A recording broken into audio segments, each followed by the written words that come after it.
Today I'm going to be talking about what are all the settings that I use while live streaming with my Panasonic FZ2500. So this is the Panasonic FZ2500. It has a 1-inch sensor and a 24 to 480 lens, which is a 20x zoom lens. It's a pretty good range. It can do wide shots at 24 and it can go up to 480, which is a pretty good telephoto range. And Since it has got the 1-inch sensor, it is pretty good for low light as well. So it's not as good a camera compared to a camcorder when it comes to sports videography. But for the price that it comes, it is pretty good, is what I understand. These camera settings that I'm going to explain, these are some of the things that I learned with this particular camera over a period of 1 year. But I'm definitely not a professional videographer or a photographer. So if there is a professional videographer or a photographer, and if you know more about this particular camera, do leave your comments down there in the comment box. So with that being said, let me first of all start with how I basically like give a constant power supply to this particular camera. So we use something called a dummy battery. So this is a dummy battery. So this is the battery compartment. Generally we use the DMW DCC8 battery over here, but in this case, for a constant power supply, we use a dummy battery. So this is the dummy battery. This is what it looks like. It can go into the battery compartment, and on the other side it is a USB. So you can plug this in into a power source or a power bank to give constant power supply to your camera. So that is the first step. You need to ensure that you properly inserted your battery over here, and once you do that, like you can see here, I can give it to a power supply. Here I'm giving it to a power bank, and once you turn on the camera, the lens will come out, and when you turn off the camera, the lens will retract, and the on off button is over here, and there is an LED indicating whether the camera is on or off. So that's how you turn on the camera. And here's the viewfinder. So you can basically flip out the live view screen, and this is how it looks. So I always use a lens cap and a hood over here. It's always a best practice to do that so that your lens is not scratched up or scuffed up. So if you're using one, make sure to safely like remove this. This is how you remove it. You press these two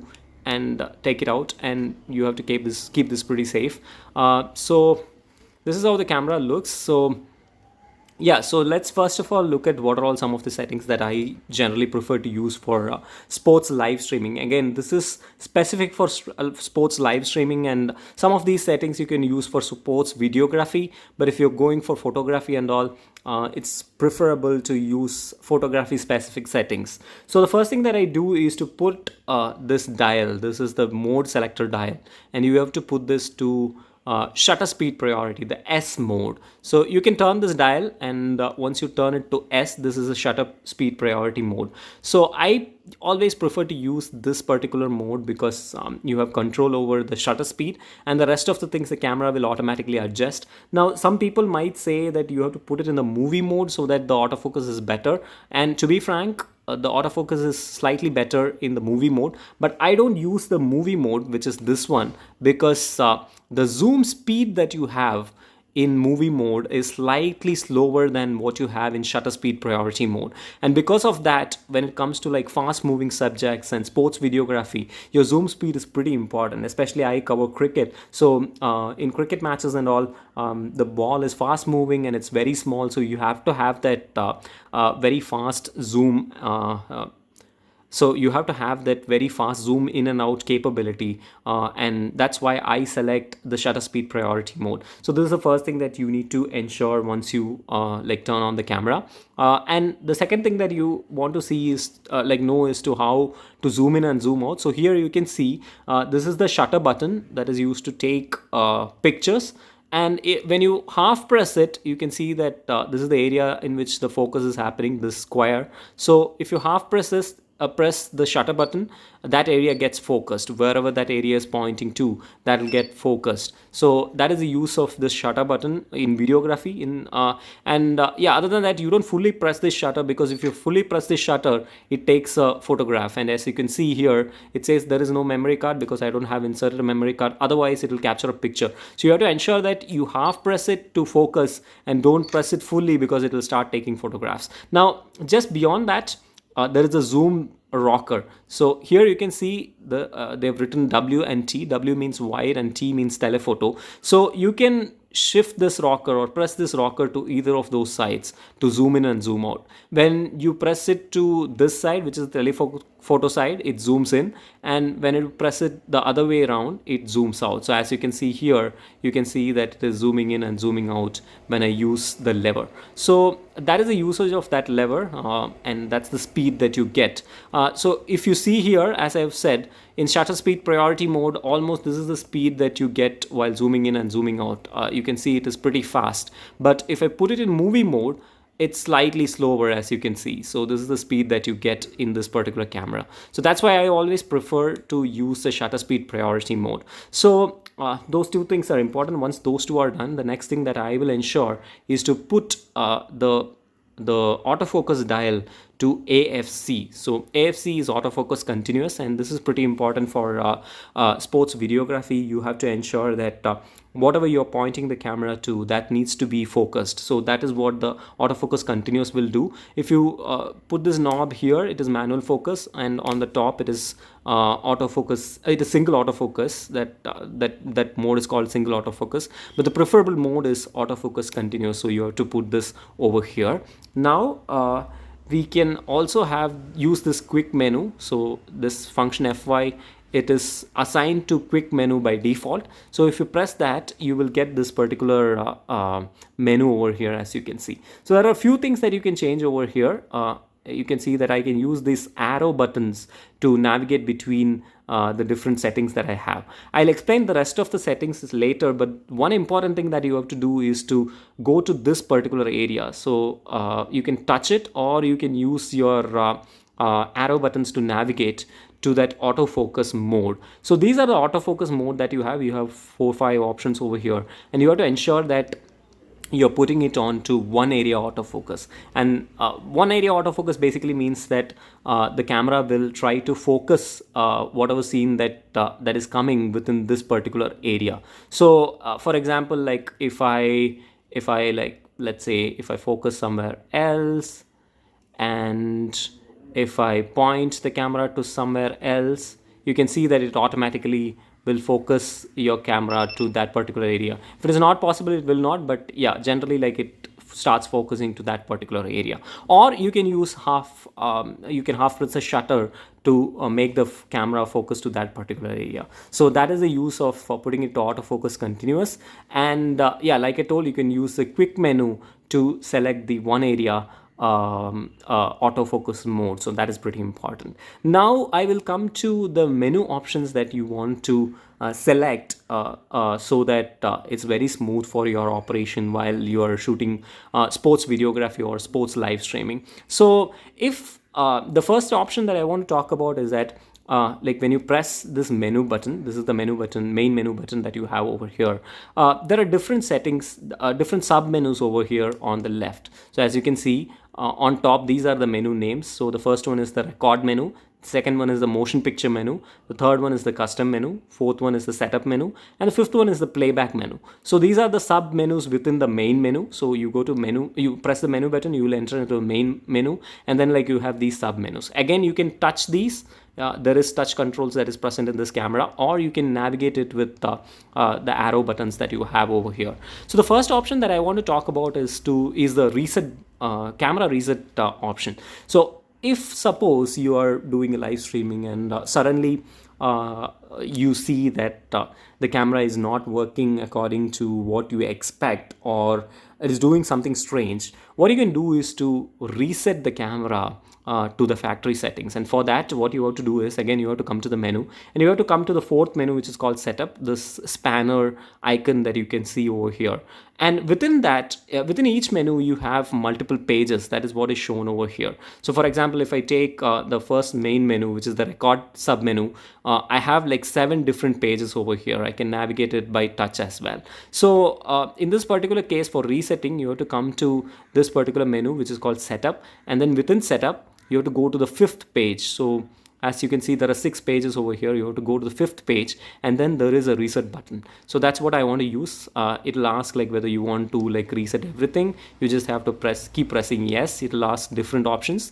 Just keep pressing yes, and then once the reset is complete, it will say completed, and now your camera is back to the factory settings. This is how you reset your camera. Now once you reset your camera, it's not necessary that every time you live stream you have to reset your camera. I was just saying this because if there is something wrong that is happening with your camera, with this reset button you can put it to the factory mode. Now once you reset, these are some of the things that I generally do to ensure that I have a very smooth operation or live streaming experience with this particular camera. So I'll explain each of these step by step, each of the sub menu that I'll go in step by step. Again, I'll have to press the main menu button to get into the menu, and then like I can go into these sub menu. So the first sub menu, the option that I'll do in this first sub menu, which is the record sub menu, the first option that I will do is to go to the first sub menu, first page of this sub menu.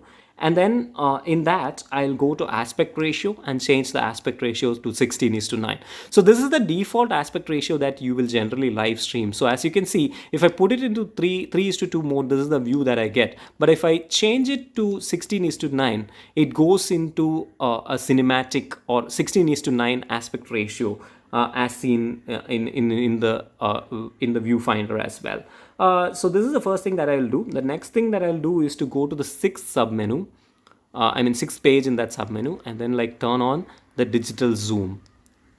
So this will ensure that earlier, like I told, you had optical zoom up to 480 mm, as you can see, but now there is digital zoom, which is there in the blue area, which you can further zoom in and go up to 1920 mm. So that is pretty powerful.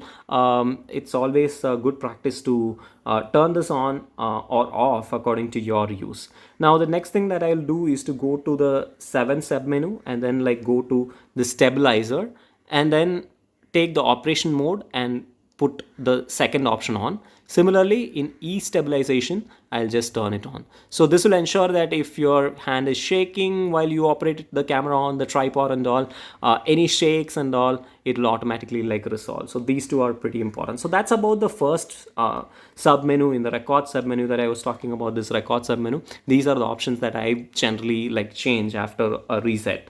Now I'll explain like certain other features as well towards the end, but these are like some of the important settings that I will change. So in each of these sub menu, I'll tell the important settings first, and then like I'll tell about some of the good to have settings that you can change. Now the next one is the second sub menu, which is the motion picture sub menu. So in this, there is only one option that I generally use mandatorily that I change. So that is in the 6th page. So I'll go to the 6th page, and then I will take the HDMI rec output, and then like I'll turn off the info display. So this will ensure that when you are taking the HDMI out, so as you can see, this is how you take the HDMI out. You have this particular area where it is written HDMI. You have to like just open that particular flap, and from here you can see that it uses micro HDMI. So micro HDMI cable you can connect over here, and then you can get it to your encoder, whether you are using a YOLO box or like if you're using a computer, you can get the HDMI out. And while taking the HDMI out, what this option will do is when you turn off the info display, if you don't turn it off, all these menu options that are there in the screen, that will come in the HDMI out. So if you turn this off, it will ensure that the output that is coming, it is a clean HDMI. Just whatever the camera is seeing, only that will come. So that is the option in the second submenu. So other than that, I don't change anything in this particular submenu. Now I'll come to the third submenu, which is the custom submenu. So this is the third submenu, and in this I use four or in fact like maybe five different options. So I'll talk about those. The first option that I use is in the second page of the submenu. So I'll go to the second page and I go to quick autofocus and turn it on. So this is pretty important because what this does is that whatever comes inside that focus area that I was talking about, like I told, I'll have to like set it to so as you change these, your autofocus mode will change. So you have to go to the quick menu and then change the autofocus mode into one area autofocus. And as you can see, if something is not in focus, this quick autofocus, it will ensure that whatever is there within that area, it's quickly focusing on to that. So that is what this particular option will do. So that is the next option that I will change.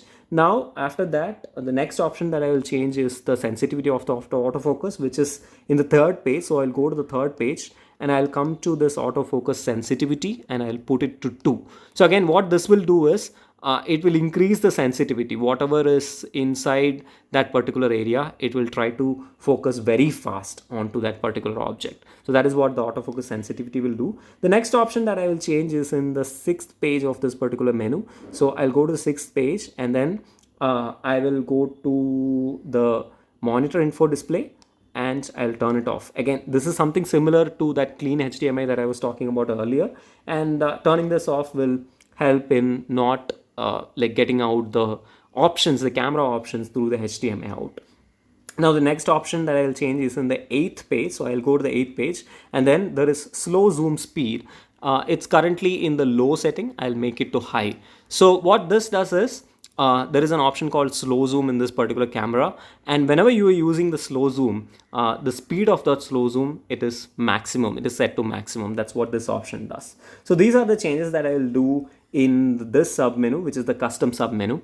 Now I'll go to the next submenu, and in that next submenu I'll do only one thing, which is in the second page. So I go to this particular menu. After pressing menu, I'll go to this submenu, which is called setup. I'll go to the second option and I'll go to live view mode. So this one. So what this live view mode does is it just ensures that your output is in 30 FPS or 60 FPS. So generally we stream sports in 60 FPS. So I'll just select the 60 FPS option. And other than that, I won't change anything else in that particular sub menu. So I'll leave everything as it is.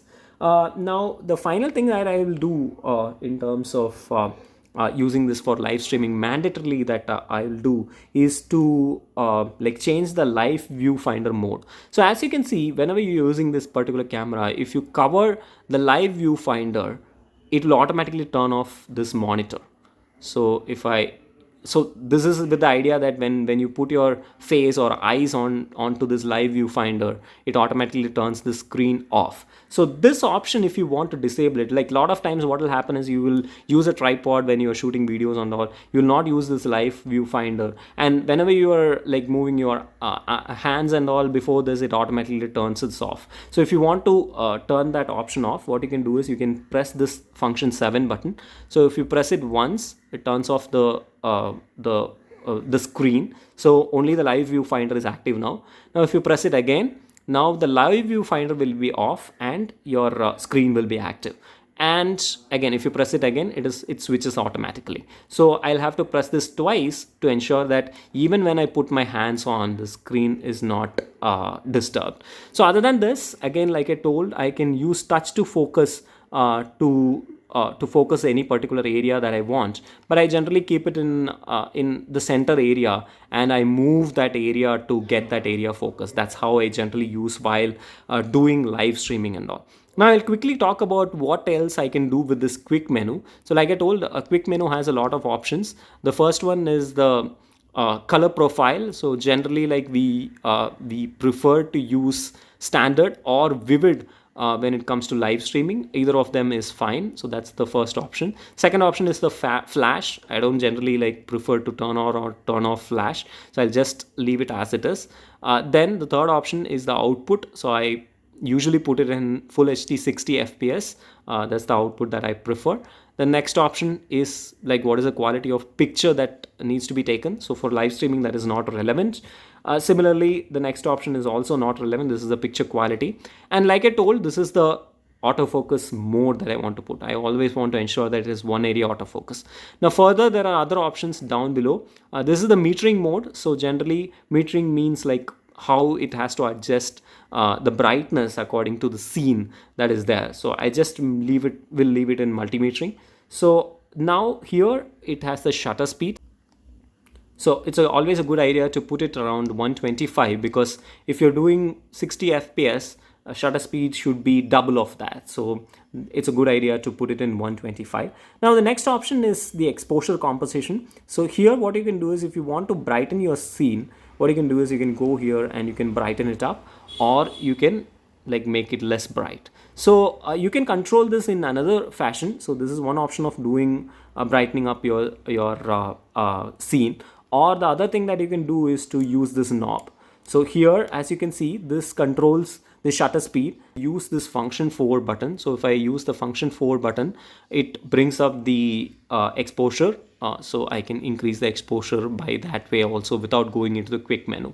Now again, coming back to the quick menu, other than that, like you have the ISO. Generally, it's a good practice to leave it in auto ISO so that the camera itself figures out how much ISO it needs to. And finally, this is the white balance. Again, I keep it in auto white balance when I do live streaming, but if you want to change the white balance, this is how you come and like change the white balance. So yeah, these are like some of the things that I do while live streaming with the Panasonic FZ2500. Like I told, always like you can close this screen once it is done, and after you turn off the camera, immediately remember to like put this lens cap on so that your lens is not damaged. So that those are like some of the settings I use while live streaming. You can use some of these while doing videography as well.